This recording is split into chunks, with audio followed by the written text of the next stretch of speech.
Nakita. Lagi ng bus. Move it. Doon yung angkas na si nanay. Kaso ang tagal ng rescue, ang tagal ng ambulansya eh. Ito lang parang nakayod.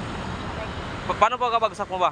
Na ano, na basta't na ano, natagilid akong ganun. Ito lang, ibot. Ang dami rin. Natagilid ako, tapos inakaganon dito. Dito sa paa nyo.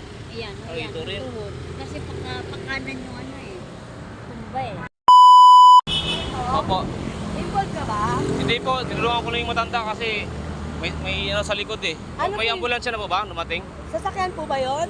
Motor. Ah, Motor din, yung Motor. nakabanggaan ito.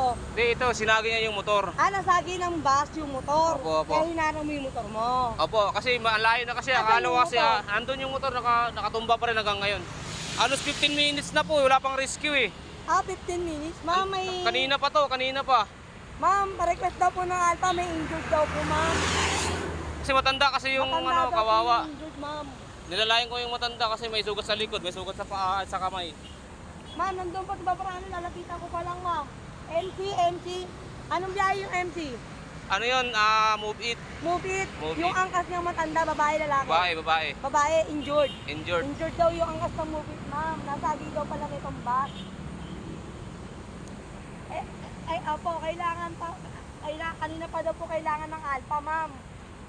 Kasi 20 minutes na daw to, ma'am. Kanina pa.